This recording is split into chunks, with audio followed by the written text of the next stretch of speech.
Poultry కంపెనీల విధానాలకు వ్యతిరేకంగా తెలంగాణలో చికెన్ వ్యాపారులు ఆందోళనకు దిగుతున్నారు. తక్కువ మార్జిన్ కారణంగా నష్టాలు ఎదుర్కొంటున్నామని పేర్కొంటూ ఏప్రిల్ 1 నుంచి రాష్ట్ర వ్యాప్తంగా చికెన్ షాపులను బంద్ చేయాలని నిర్ణయించారు. పౌల్ట్రీ కంపెనీలు ఇచ్చే మార్జిన్ సరిపోవడం లేదని వ్యాపారులు తీవ్ర ఆవేదన వ్యక్తం చేస్తున్నారు. దీంతో వ్యాపారం నష్టాల్లోకి వెళ్లే పరిస్థితి ఏర్పడిందని చెబుతున్నారు.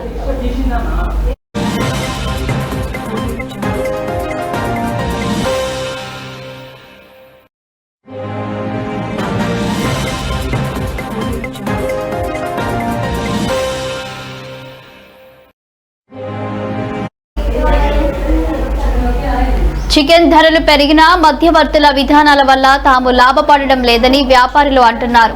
తమ సమస్యలను పౌల్ట్రీ కంపెనీలకు పలుమార్లు తెలియజేసినా సరైన స్పందన రాలేదని ఆరోపించారు. ఈ నేపథ్యంలో తమ డిమాండ్లు పరిష్కరించకపోతే రాష్ట్ర వ్యాప్తంగా నిరవధికంగా చికెన్ షాపులను మూసివేస్తామని హెచ్చరించారు.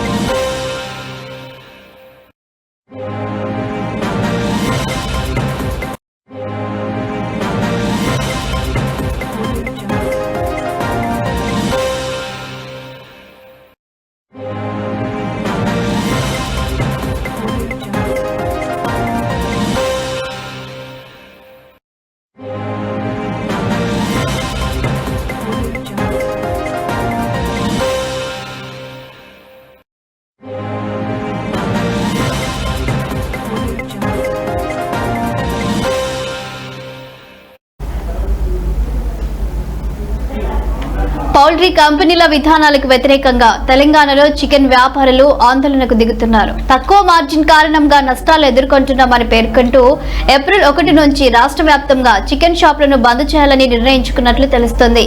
ఇక దీనిపై పూర్తి వివరాలు మా state bureau chief Madhusudan Reddy అందిస్తారు. వారిని అడిగి తెలుసుకుందాం. మధుసూదన్ గారు చెప్పండి.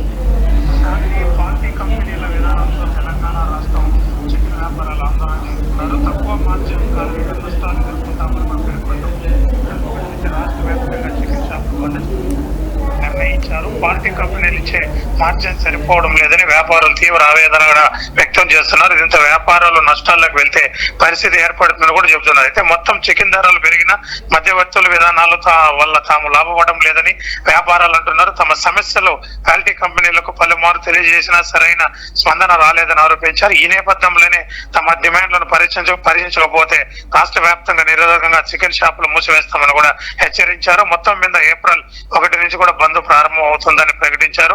చికెన్ షాపుల బంద్ వల్ల వినియోగదారులపై కూడా ఈ ప్రభావం పడే అవకాశం ఉందని కూడా భావిస్తున్నారు. ప్రభుత్వం మధ్యవర్తి వహించి సమస్య పరిష్కరించాలని కూడా తన వ్యాపారాలు కూడా కోరుతున్నారు. అది ఏ నెల ఏప్రిల్ 1 నుంచి కూడా బంద్ కూడా నిరసి తెలంగాణ రాష్ట్ర వ్యాప్తంగా బంద్ కూడా నిరసిస్తామని కూడా ఇప్పటికే ఒక ప్రకటన కూడా చేశారు. పార్టీ కంపెనీలు ఇచ్చే మార్జిన్ సరిపోవడం లేదని వ్యాపారులు తీవ్ర ఆవేదన వ్యక్తం చేస్తున్నారు. దీంతో వ్యాపారాల్లో నష్టాలు వెళ్లే పరిస్థితి ఏర్పడుతుంది. ప్రభుత్వం దీని వెంటనే చర్యలు తీసుకొని కూడా మాకు తగినంత న్యాయం కూడా చేయాలి. చేయకపోతే ఏప్రిల్ 1 నుంచి కూడా బంద్ కూడా ప్రారంభమవుతుంది కూడా ప్రకటించారు. తెలంగాణ రాష్ట్రం మొత్తం బంద్ చేపడతామని కూడా అధికారులు కూడా హెచ్చరించారు. శాలిని, మరి దీనిపై పౌల్ట్రీ కంపెనీలు ఎలా స్పందించనున్నాయి? మధు, ఇప్పటికే ప్రభుత్వాలు కూడా దీనికి చర్చలు కూడా జరుగుతున్నాయి. ఇప్పటికే ఒక కొలిక్ కూడా వచ్చే సమాచారం కూడా మనతో ఉంది. ఏమైనా ఇప్పుడు ప్రభుత్వం వాళ్ళ కోరికలు తీరకపోతే ఏప్రిల్ 1 నుంచి కూడా రాష్ట్ర వ్యాప్తంగా బంద్ కూడా నిర్వహిస్తున్నారు. అయితే ప్రభుత్వం ఇక్కడ ఉండే దానికి సంబంధించిన వాళ్ళు కూడా చర్చలు కూడా జరుపుతున్నారు. చర్చలు కానీ విఫలమైతే మాత్రం ఏప్రిల్ 1 నుంచి కూడా బంద్ కూడా ప్రారంభం అవుతుందని కూడా వాళ్ళు హెచ్చరిస్తున్నారు. Shalini, right, thank you Madhu.